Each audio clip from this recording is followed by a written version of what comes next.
Hebreus capítulo 11, versículo 4 diz: pela fé, Abel apresentou a Deus um sacrifício superior ao de Caim. Com isso mostrou que era um homem justo, e Deus aprovou suas ofertas. Embora há muito esteja morto, ainda fala por meio de seu exemplo. Até aqui.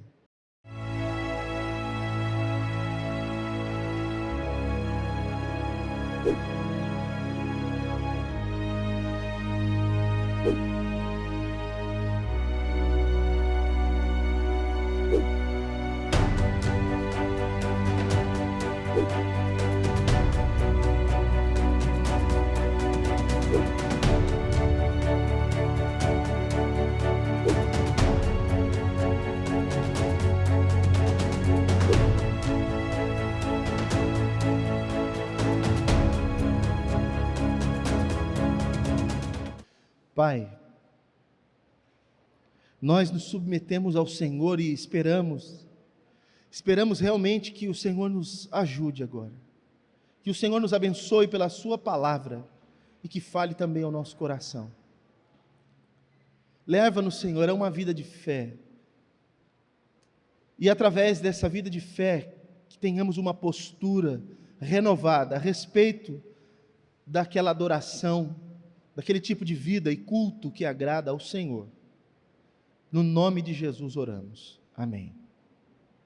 Amém. Bem, nessa nova série, eu pretendo trabalhar algumas questões com os irmãos, que eu acredito que vai nos ajudar a ter uma vida para além do comum. Só é possível viver para acima da linha da mediocridade se nós vivermos pela fé, se nós não vivermos apenas como qualquer um pode viver. A vida não se limita e não se restringe a levantar todos os dias, trabalhar, ir para a escola, limpar, arrumar a casa e cuidar das coisas do nosso dia a dia. A vida não se restringe a isso. Quando a nossa vida fica limitada a isso, abre-se todas as portas e oportunidades para todas as possibilidades erradas. Todas as coisas que andamos e fazemos que são erradas estão no caminho que não é o caminho que Deus preparou para nós. Quando nós trilhamos qualquer caminho que falamos, isso que eu estou fazendo está errado, é porque nós estávamos em outro caminho que não o caminho que Deus preparou para nós. Esses homens e mulheres que nós vamos falar ao longo dessa série de mensagens, foram pessoas que aprenderam a andar e a viver nessa jornada de modo que agradava a Deus. Viveram um tipo de vida que foi tão notável que os fez diferente da maioria das outras pessoas. Mas, embora notável esse tipo de vida, embora notável esse tipo de vida, é um tipo de vida que todos nós também devemos viver.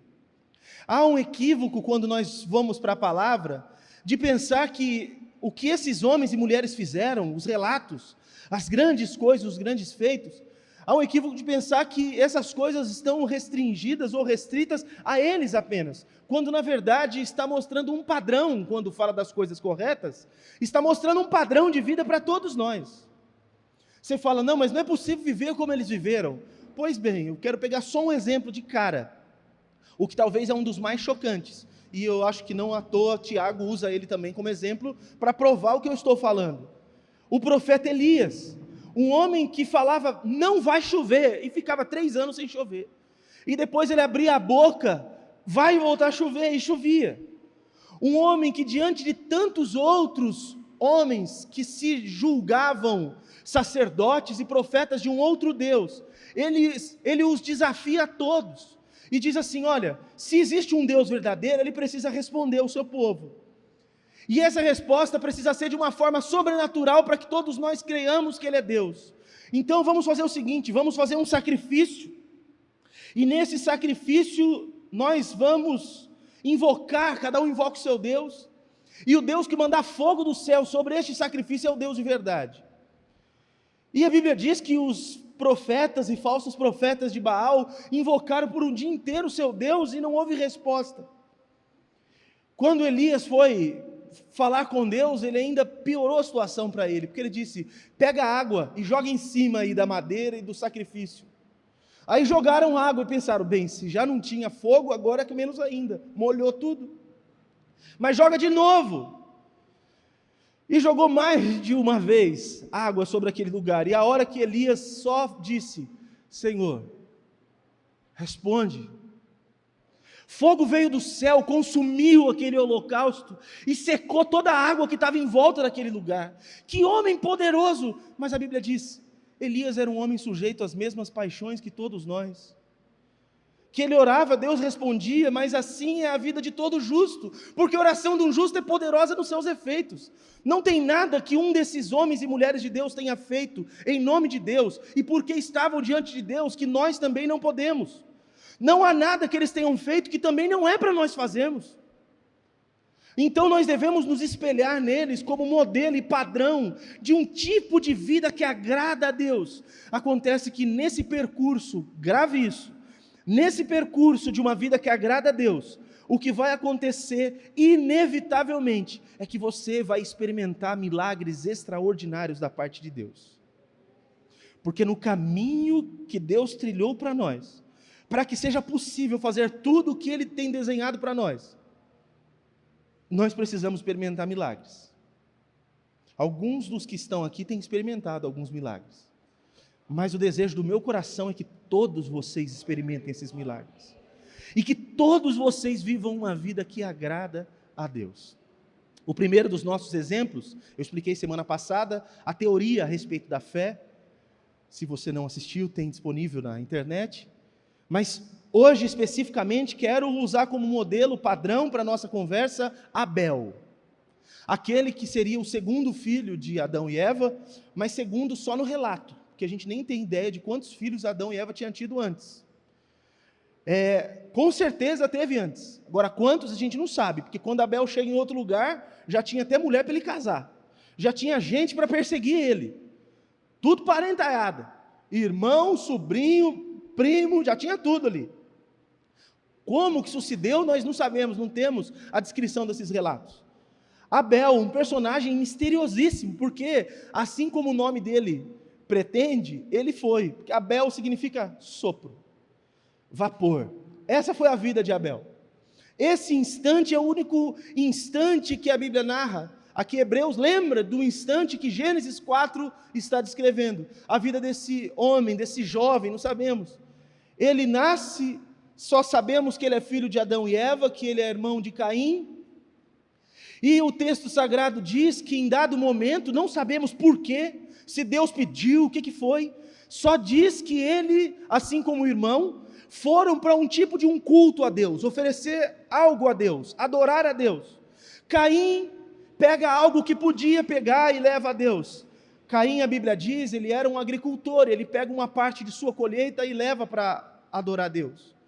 Abel criava animais, possivelmente criava ovelhas.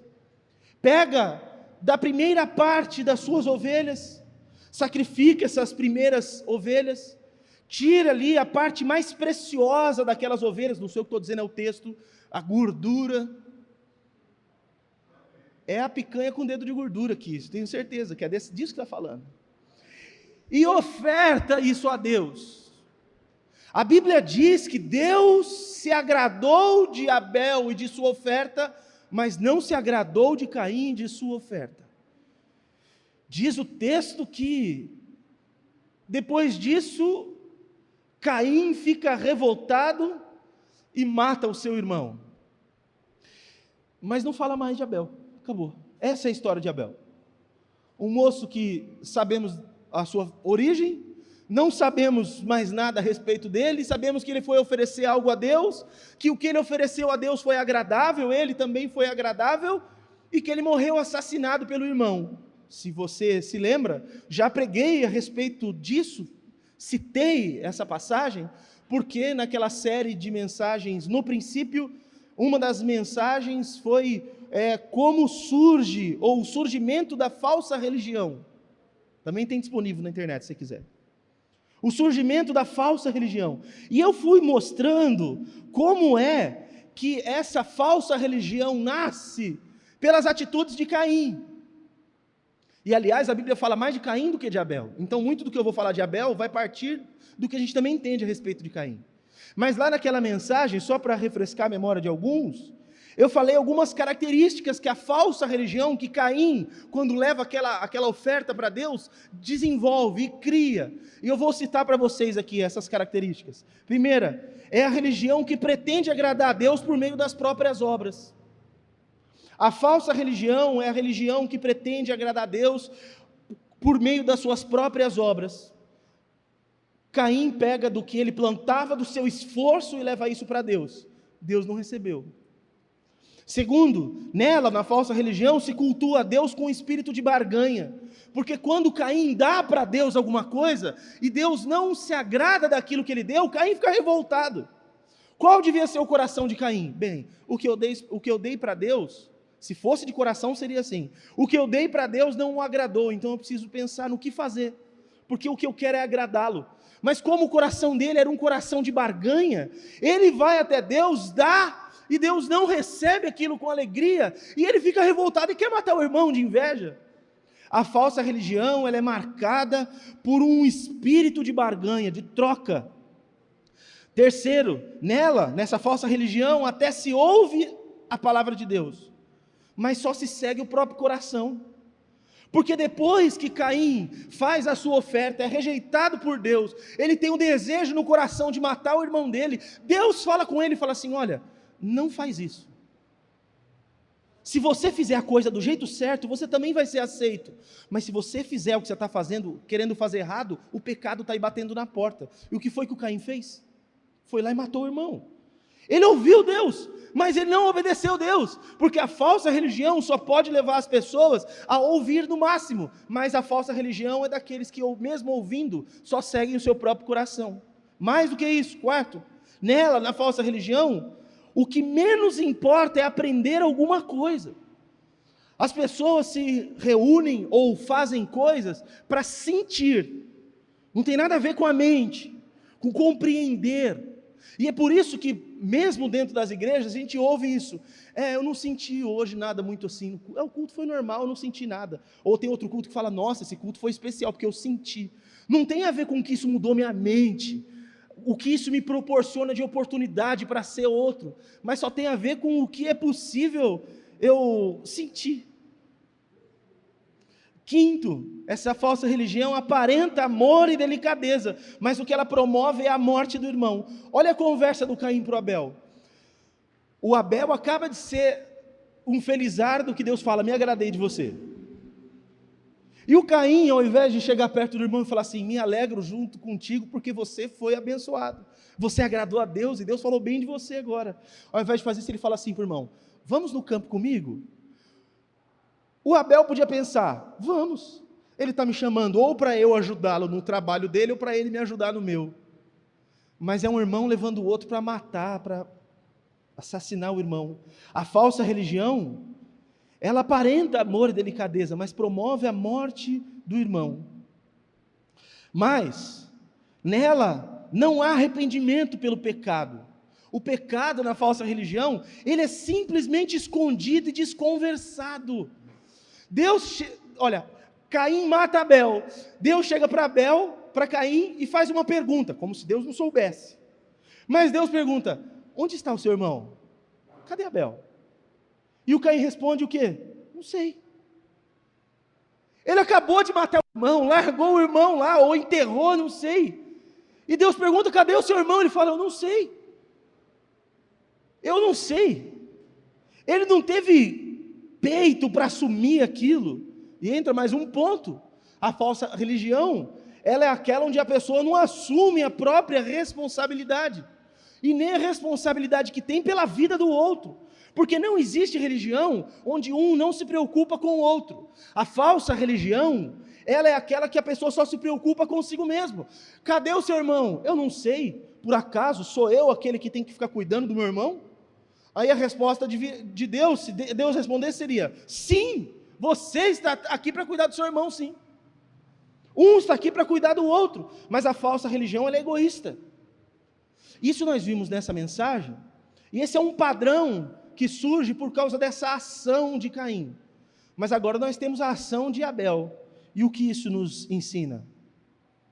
Nos mostra, obviamente, uma adoração que agrada a Deus. E por consequência disso, como deve ser uma religião verdadeira, um culto verdadeiro a Deus. E isso é de extrema importância para cada um de vocês. Porque todos vocês que vieram aqui, salvo quem veio obrigado, óbvio. Todos vocês que vieram aqui, vieram para prestar culto a Deus. Vieram para adorar a Deus. Vieram para fazer algo para Deus. Amém? Então isso que eu estou falando é de total relevância para vocês. Porque o que você está fazendo pode ser apenas parte da falsa religião. Você pode estar aqui com uma intenção. Mas a sua intenção pode ser a mesma de Caim, que também foi lá para prestar culto a Deus. Mas o que eu pretendo hoje é ajudá-los, em nome de Jesus, a viver uma vida como Abel, no seu culto e na sua adoração. E eu pretendo levantar aqui algumas questões. A adoração que agrada a Deus, em primeiro lugar, a adoração que agrada a Deus, ela é fruto de uma vida vivida pela fé. O autor aqui no versículo que nós lemos, Hebreus 11, 4, começa assim, pela fé, e aí vai falar. E aliás ele começa todos os personagens assim, pela fé,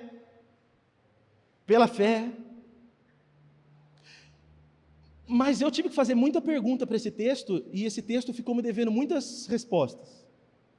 Eu não tenho resposta para todas as perguntas que esse texto, que foi me possível fazer para esse texto.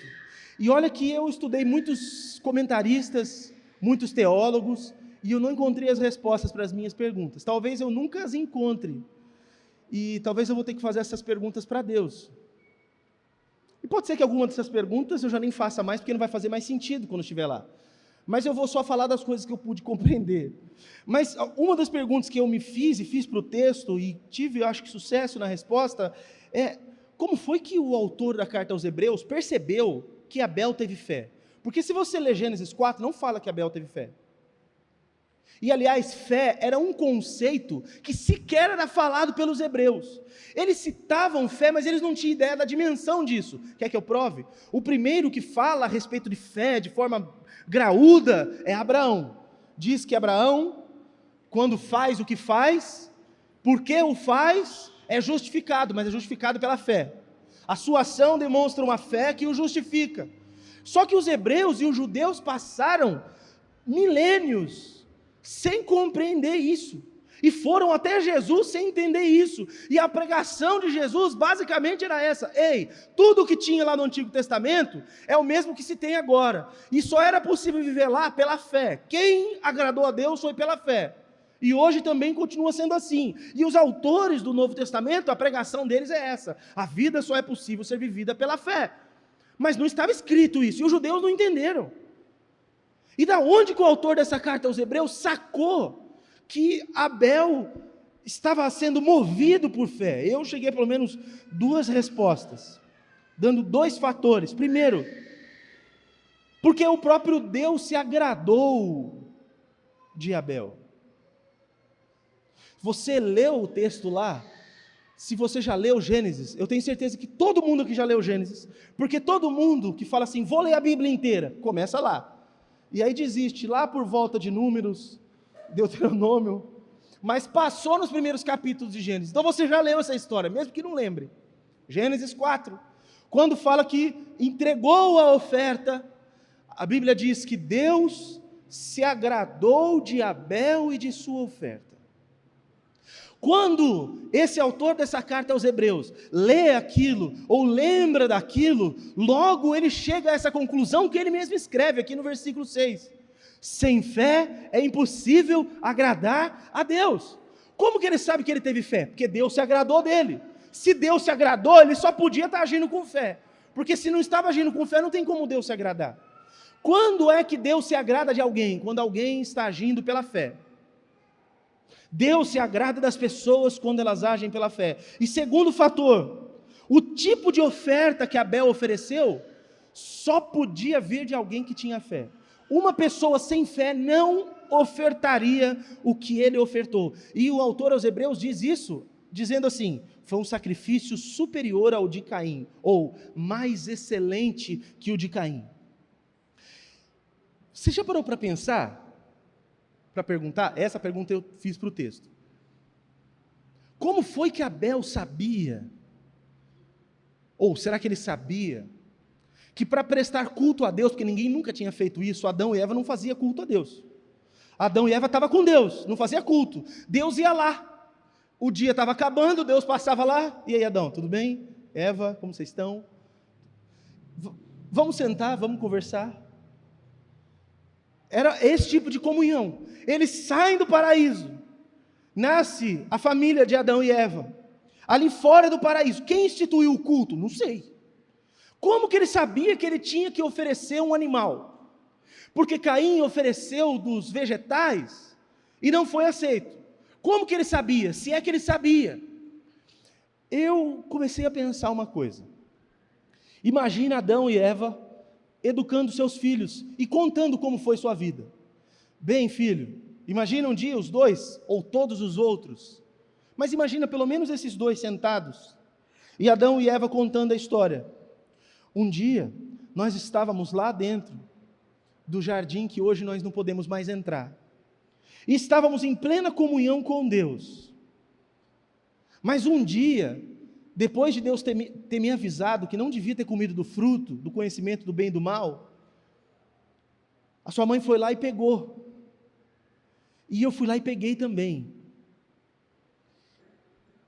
e aí como eu desobedeci, nós fomos expulsos de lá. Mas antes de ser expulso, depois que eu comi, que os meus olhos se abriram, e eu comecei a pensar que estava entendendo qual a diferença entre o bem e o mal, eu olhei para mim, olhei para Eva, e eu percebi que nós estávamos nus. E aí nós corremos e pegamos folhas de figueira, costuramos e fizemos ali uma roupinha para a gente. E quando Deus chegou e fez como fazia sempre: Adão, onde você está? Eu corri e me escondi porque eu tive vergonha. Eu fiz isso, filho, eu fiquei com vergonha. E eu fico pensando, o Abel, e aí, pai? E aí, pai? Mas aí Deus chegou. Ele chegou e perguntou: por que você se escondeu? E eu falei: é porque eu fiquei com medo, porque eu percebi que eu estava nu. Aí Deus me interrogou e falou: mas quem foi que falou para você que você estava nu? Porque até agora você está pelado na minha frente, eu nunca reclamei. Quem foi que falou que isso é um problema? Ah, eu achei que é um problema, por isso eu fiz roupa. Aí Deus: mas essa roupa não é suficiente para você, porque ela não cobre a sua vergonha, ela cobre os seus genitais, não cobre a sua vergonha, não cobre a sua culpa. Então eu vou fazer algo que vai cobri-lo. Isso vai ser um sinal daqui para frente. O que você vai fazer, Deus? Deus vai e pega um animal, sacrifica esse animal, pega a pele desse animal, veste Adão e Eva com a pele desse animal. E Adão e Eva têm as suas primeiras roupas confeccionadas por Deus, já prefigurando o que aconteceria com Jesus, porque o Cordeiro de Deus, morto e sacrificado, foi usado para cobrir a nudez, a nossa vergonha, do nosso pecado. Disse o salmista que bem-aventurados são aqueles cuja maldade é perdoada, e cujo pecado é coberto. O Cordeiro cobriu a nossa culpa e a nossa vergonha. Mas lá atrás, foi um animal que morreu. E aí um dia, quando eles estavam se preparando para o culto, Abel deve ter pensado: bem, meu pai e minha mãe pegaram coisas que nasceram na natureza, folhas de figueira, e fizeram algo para eles, e Deus não aceitou. Deus aceitou quando um animal foi sacrificado e eles foram cobertos. E Caim, conversando com Abel, fala assim: pega o que você tem e leva. Eu vou passar agora no caminho, eu passo lá no meio da minha colheita, vou pegando o que der para pegar e já levo lá para ofertar a Deus. Abel falou: mas não pode ser assim. Tem que ter um jeito de fazer isso. Mas tem que ter um jeito que agrada a ele, porque os nossos pais tentaram fazer uma coisa e não agradou. Então deve ter algo que agrade. Eu vou na mesma linha. Como eu crio animais, eu vou pegar desses animais, mas eu não vou pegar qualquer um. eu vou pegar aqueles que nasceram primeiro, os mais preciosos, os mais saudáveis, os mais bonitos, e eu vou oferecê-los a Deus, do mesmo jeito que o próprio Deus fez para ele e o satisfez, eu farei para ele, porque pode ser que isso também o satisfaça. Com esse coração ele chega diante do Senhor, e me diga se esse não é um tipo de oferta que só uma pessoa de fé pode ter, porque o Caim pega o que tiver e leva, o Abel, não pode ser qualquer coisa, porque qualquer coisa não agrada a Deus. Como que o autor identificou a fé dele? Eu imagino que essas duas razões são as suficientes. Segunda consideração, a adoração que agrada a Deus, ela é marcada pela qualidade daquilo que é ofertado. Meu Deus, você veio hoje a este culto para ofertar algo a Deus. Qual a qualidade do que você trouxe para ofertar a Deus? Seja lá o que foi que você trouxe para ofertar a Deus. E eu não estou falando só do seu dinheiro, porque tem gente que acha que ofertar a Deus é dar dinheiro apenas. Também faz parte, mas não é só. Do que você trouxe para ofertar e para trazer diante de Deus. Qual é a qualidade disso? O texto diz, apresentou a Deus um sacrifício superior ao de Caim. Abel ofereceu o melhor do melhor. Os melhores animais, a parte mais preciosa dos animais. Se você ler lá no livro de Levítico, é maravilhoso pensar isso. E aí a gente entende o porquê que Jesus chama Abel do jeito que chamou. Já vou chegar lá. Quando Deus está prescrevendo como é que as pessoas deviam fazer sacrifícios e trazer ofertas para Ele, Ele descrevendo como deveria ser isso, Ele chega e fala o seguinte: você vai trazer um animal de até 1 ano, e esse animal não pode ter defeito, ele tem que ser o melhor de todos. Quando você for oferecer, tire a gordura e me dê essa gordura. A hora que essa gordura for queimada, vai chegar até mim com aroma suave. Como que o Abel já sabia disso? Como que o coração de Abel já conhecia o coração de Deus? Deus falou isso muito tempo depois, lá, quando o povo já tinha saído do Egito. Aqui o povo acabou de sair do Éden. O Abel já tinha entendido o coração de Deus, e ele vai para fazer isso com o melhor que ele tinha. O Caim, a Bíblia fala, o Caim trouxe. O Caim trouxe. O Abel, ele preparou tudo. O Abel, ele se importou com o que ele estava fazendo, ele não fez de qualquer jeito. Não foi, me desculpa o termo, não foi nas coxas. Foi bem feito, foi com qualidade, foi dando do seu melhor. O texto diz, Gênesis 4, versículo 3 e 4, no tempo da colheita, Caim apresentou parte de sua produção como oferta ao Senhor. Abel, por sua vez, ofertou as melhores porções dos cordeiros dentre as primeiras crias de seu rebanho. Uma adoração que agrada a Deus é uma adoração que é marcada pela qualidade do que é ofertado. Você veio aqui hoje e veio ofertar algo ao Senhor. Se você está como eu, você veio aqui e já chegou cansado. Eu estou exausto. Trator, amanhã vai ter trabalho comigo, velho. Eu estou exausto, eu estou cansado, eu estou acabado, de verdade. Fisicamente, mentalmente, eu estou cansado. Se desse para ver um leitorzinho assim de bateria, eu acho que eu estaria assim com uns 30%, sabe? Para menos, cansaço. Quanto desses 30% eu vim oferecer para Deus? Os 30%. Mas usa até esgotar essa bateria, Deus. É tudo. Alguns de vocês têm 100% aí da bateria. Quanto que você está ofertando a Deus hoje? Da sua vida, do seu ser, do seu ânimo. Nós temos pessoas que nos ajudam e nos conduzem em momentos da nossa adoração e do nosso culto. Então, por exemplo, a irmã Edinara hoje veio aqui e nos dirigiu, nos conduziu naquilo que é a adoração através dos cânticos. As irmãs nos conduziram na adoração através da expressão e do corpo. Irmãos e irmãs vieram e oraram, nos dirigiram diante de Deus, nos conduziram para que adorássemos a Deus junto com eles. E todos eles vieram e fizeram colocando o seu máximo. E quando você fez o que você fez, como você fez? Como se você estivesse dando o seu máximo, como se você estivesse dando a melhor parte da primeira parte do seu rebanho para Deus, ou como se fosse só, peguei o que tinha no caminho e trouxe.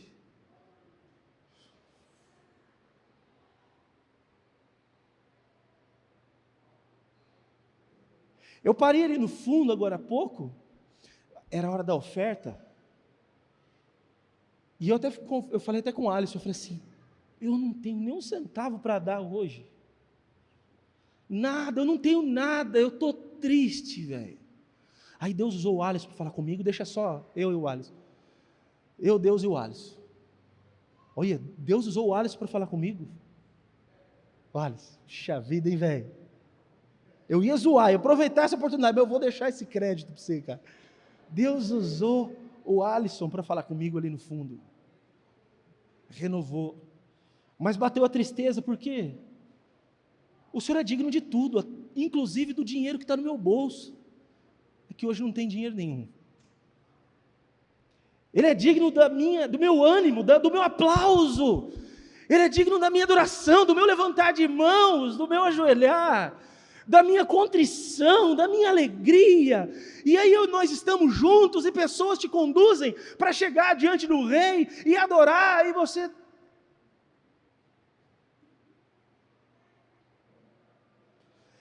Se não consegue fazer isso com pessoas te conduzindo, você não vai fazer isso sozinho. Se pessoas te ajudando, e te ajudando bem, graças a Deus, não foi suficiente, quem dirá sozinho?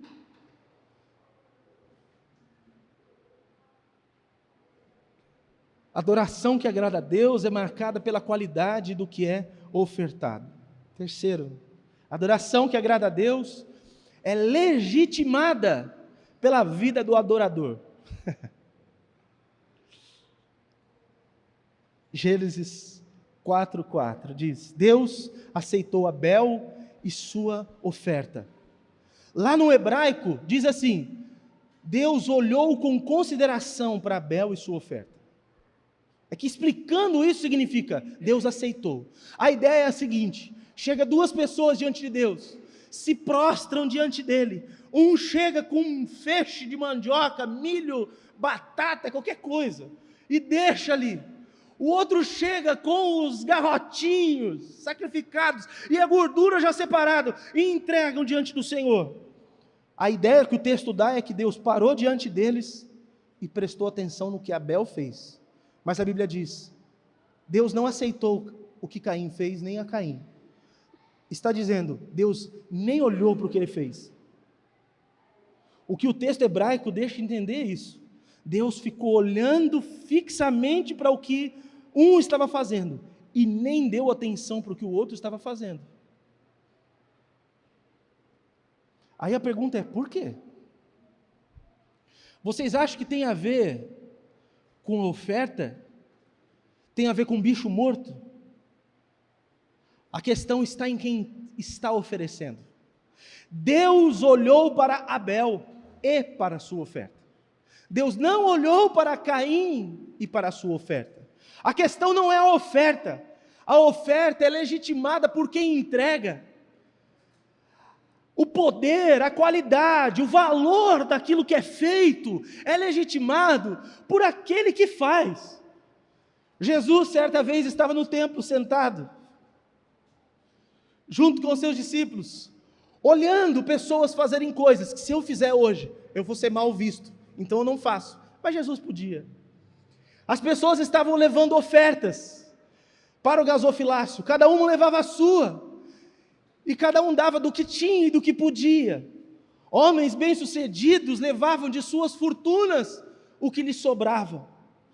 Então homens enfiavam a mão no bolso do seu saco de moedas de ouro e pensavam, tem 1.000 aqui, vou dar. Mas Jesus disse, reparou e chamou a atenção dos discípulos, porque chegou uma senhora com tudo que tinha, que não passava de umas moedinhas que não dava nem para comprar pão. Ela pegou aquilo e ela entregou. Jesus olha para os seus discípulos e diz: ela deu mais que os outros. Ela deu mais do que os outros.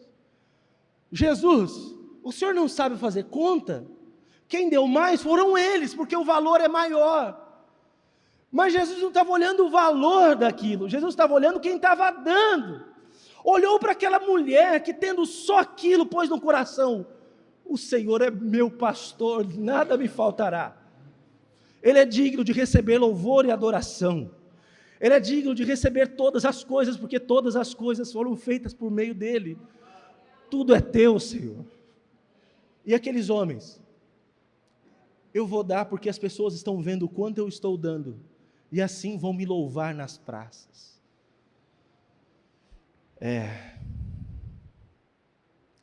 A adoração que agrada a Deus é legitimada pela vida do adorador. Quando o texto diz que Deus olhou, que Deus aceitou, porque Ele olhou com consideração, mostra algo que é um princípio espiritual muito precioso para você que acha que adorar a Deus é algo importante. A adoração verdadeira e o verdadeiro adorador é algo e alguém que atrai os olhos de Deus.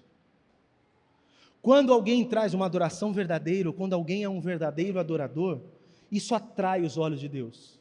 Deus tira os olhos dos outros e fita os olhos nos que o adoram de verdade. Como fez com Abel e Caim, Deus faz assim agora neste lugar. Os verdadeiros, Ele olha. E você acha que foi à toa que Jesus conversando, olha como as coisas se ligam, Moisa, pega essa, velho. Como as coisas se ligam. Jesus está com a mulher samaritana. Vocês sabem todo o problema de Jesus ter conversado com a samaritana? Estava lá no poço, e ela faz uma pergunta espetacular, embora aparentemente estúpida. Fala: onde é o lugar certo para se adorar a Deus? Porque ela, como samaritana, adorava a Deus no Monte Gerizim, mas os judeus, lá em Jerusalém. Onde é o lugar certo para se adorar? Os judeus num lugar e nós em outro. Onde que é, Jesus? Já que o Senhor é profeta. E Jesus responde: olha, está chegando a hora, e aliás, chegou. Esse Jesus brinca com a gente. Ele brinca mesmo. A gente fica no passado, presente e futuro. Ele está assim, ó, é um negócio que é do futuro, mas já está aqui agora. Esse meu Jesus é fogo no pavio. E ele fala assim: essa hora já chegou, que os verdadeiros adoradores adorarão o Pai em espírito e em verdade. E aí Jesus acrescenta: e é a esses que o Pai procura. É assim, Deus está querendo fitar os olhos num grupo de pessoas específico, quer olhar para dizer: eu me agrado. E de quem é que Deus quer olhar assim? Dos que o adoram de forma verdadeira, genuína, desses verdadeiros adoradores, desses que são reconhecidos, não tanto pelo que fazem, mas por quem são.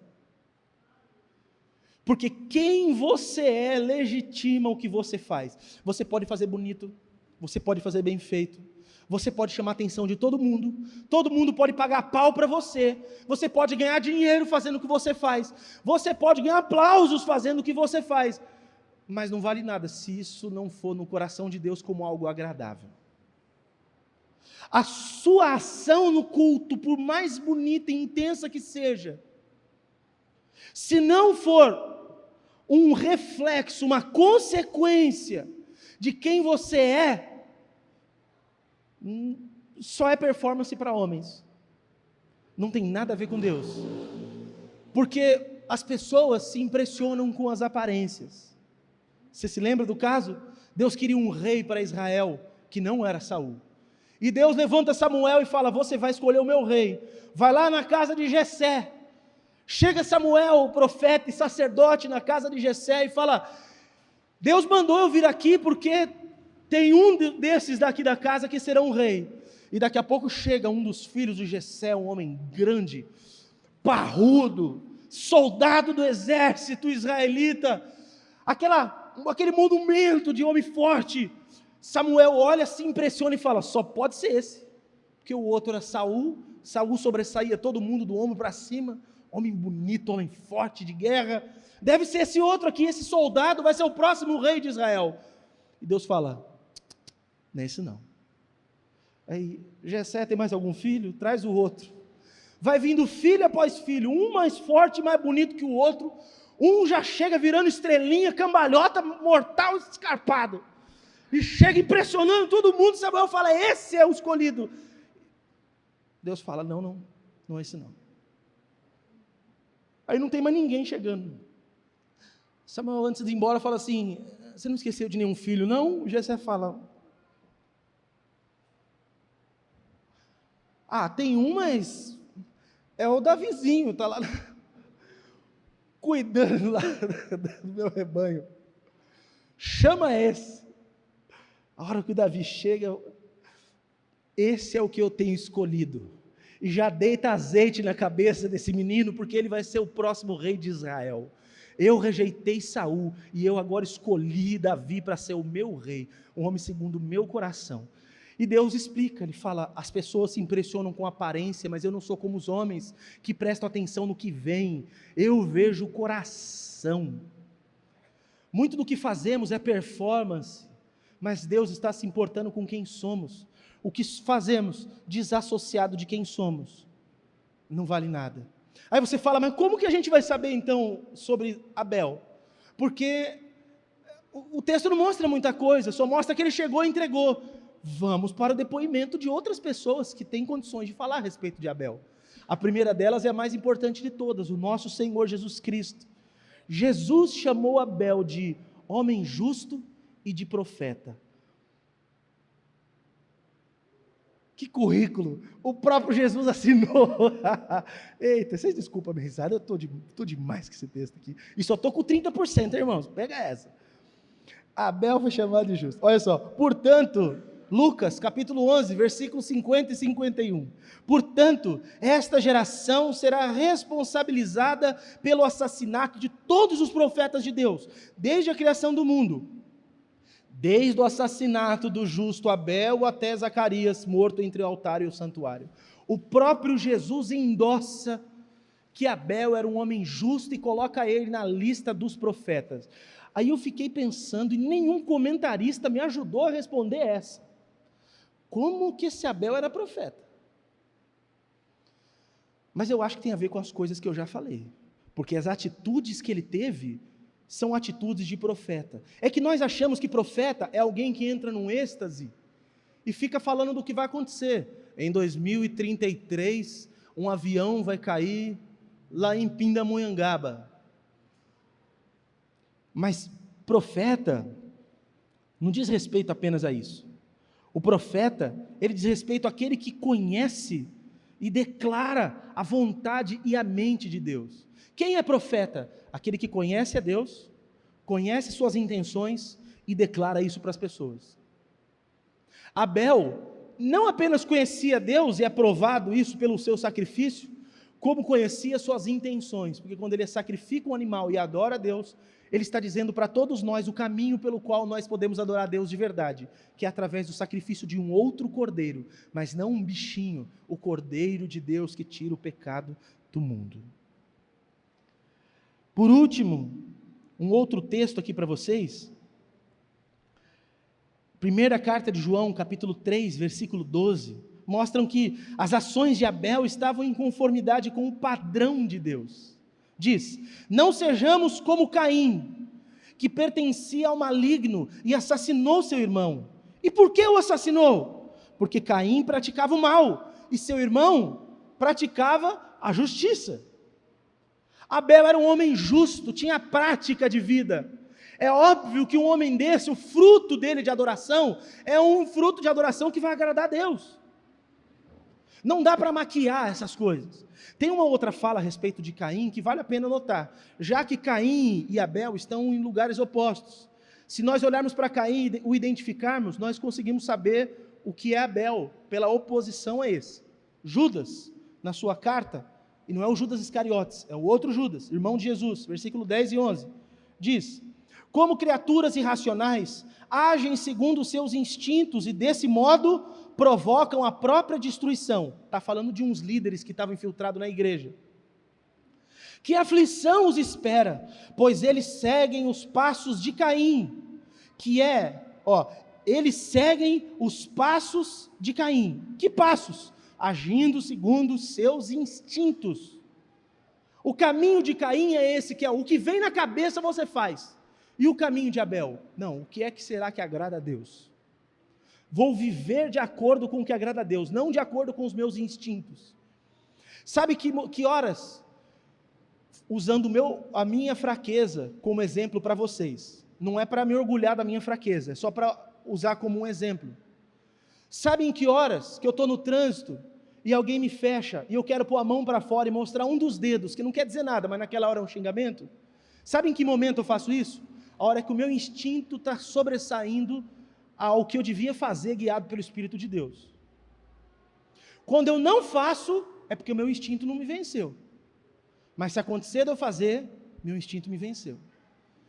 Tem coisas que nós fazemos que é o caminho de Caim e não o de Abel. E para a gente finalizar aqui, como conclusão, ao contrário de Caim, que fundou uma falsa religião com uma maneira equivocada de adorar a Deus, Abel funda a verdadeira, partindo de uma adoração que agradava a Deus. Adoração tem padrão.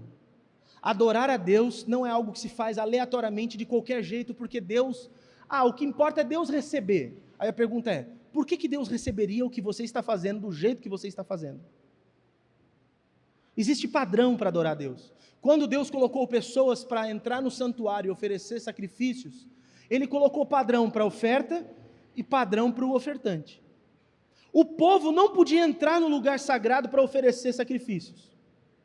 E o sacerdote que ia entrar, ele tinha uma roupa certa, uma família certa a qual ele devia pertencer, atitudes e ações conexas e certas. Não era de qualquer jeito. E por que a gente acha que a gente pode simplesmente fazer de qualquer jeito e falar assim, é para Deus, Ele recebe? A adoração não é assim. A adoração tem um sentido, e o próprio Deus demonstra na sua palavra qual a maneira correta de o adorarmos. Mas se você quer ser encontrado como um verdadeiro adorador, com uma adoração que realmente agrada a Deus, a sua adoração precisa ser fruto da sua fé, e não mera obrigação religiosa, nem repetição de atitudes que todo mundo faz. Por que você veio ao culto hoje? Por que você está aqui hoje? Porque você tinha que vir?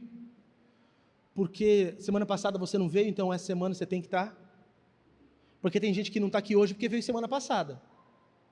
Eu sei, é verdade, porque me falou mesmo, se não já foi a semana passada, semana não vou não. Faz revezamento, que deve ser cansativo demais vir na igreja no domingo. 2 horas aqui dentro. O que te motivou a fazer o que você está fazendo? O que te motivou a vir e estar aqui agora?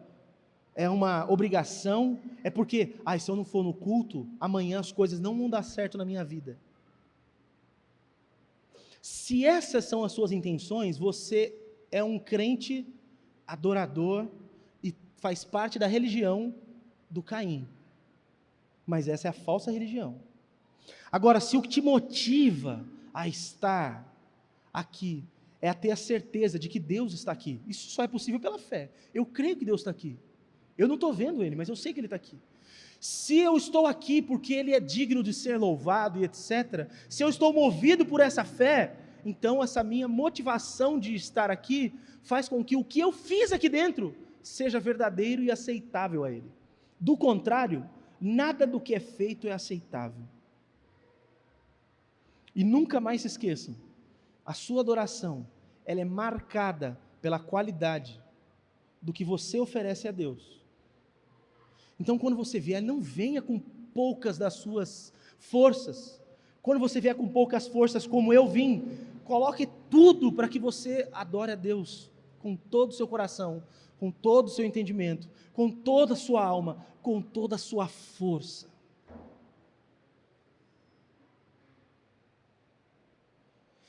Sua adoração precisa condizer com a vida que você vive. Você vai embora daqui e quem é você lá fora. Isso vai dizer se o que você está fazendo aqui dentro é verdadeiro ou falso. As pessoas podem te aplaudir, as pessoas podem achar que você faz bem o que você faz, mas o que importa de fato é o que Deus pensa a respeito do que nós fazemos e de quem nós somos. Isso é o que importa. Você quer ter uma vida que agrada a Deus? Então cultue a Deus e adore a Deus como Abel, de forma verdadeira, sincera e com toda intensidade, dando tudo e o melhor para Ele. Eu acho que você vai fazer isso daqui por diante, mas eu acho que isso não vai ser só no próximo culto.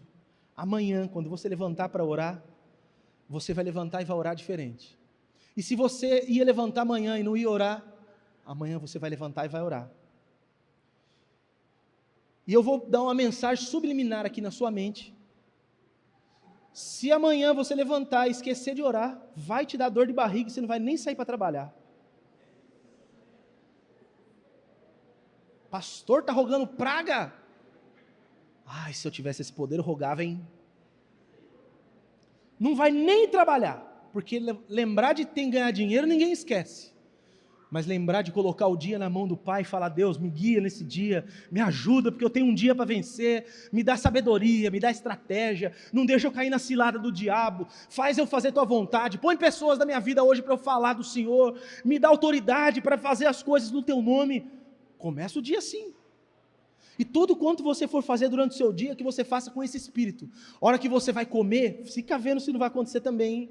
Você vai parar para comer, seja o seu café da manhã, ou seja o seu almoço, você não vai mais parar na frente do prato, como se você fosse um cachorro, que olha para a comida e... Você vai olhar para aquela comida e vai falar: obrigado, porque hoje eu tenho pão. Obrigado, porque hoje eu tenho esse alimento. Deus, é arroz, é o feijão e é o ovo. Aleluia. Não, é segunda-feira? Obrigado, Senhor, porque hoje eu tenho essa lasanha maravilhosa, com essa salada, não sei o que lá. Segunda-feira é dia de estragar, certo, trator? Ele é meu personal, irmão. Se eu não estou emagrecendo, a culpa é dele. Se precisar de um personal bom, com paciência, vai atrás do irmão lá. Olha, amanhã você vai cultuar Deus com a sua vida, diferente do que você faz. E no próximo culto que você chegar, você vai chegar com outro espírito. Na quinta-feira, ao invés de você pensar assim: ah, eu estou acabado, e começar a arrancar o sapato e falar assim: vou assistir Netflix, você vai falar assim: vou para a igreja, porque tem culto de quinta na minha igreja. Ah, mas eu moro longe da igreja. Então você vai lá na casa do Elton, lá tem culto de quinta também. Ah, mas quinta é difícil para mim. Então em setembro, segunda-feira você pode vir, que em setembro começa culto de segunda-feira também. E vai começar culto domingo de manhã também. E aí você não vai ter mais desculpa de falar: não tenho dia, não tenho hora para ir na igreja. Você vai poder dormir aqui na igreja se você quiser. Vem na sexta, vem para a atividade, já fica para o sábado, que tem outra, já fica para o ensaio, já faz outra atividade, já dorme aqui, domingo tem escola dominical, tem culto, já passa o dia aqui, almoça, tem culto à noite. Maravilhoso. Pastor, e que horas eu trabalho? O problema é teu. Dá criatividade para quê? Dá para dar o seu jeito. Então eu espero que todos aqui sejamos adoradores como foi Abel e não como foi Caim. Amém? Glória a Deus, glória a Deus, glória a Deus. Vamos fazer uma oração só para Deus firmar essa palavra e fixar no nosso coração.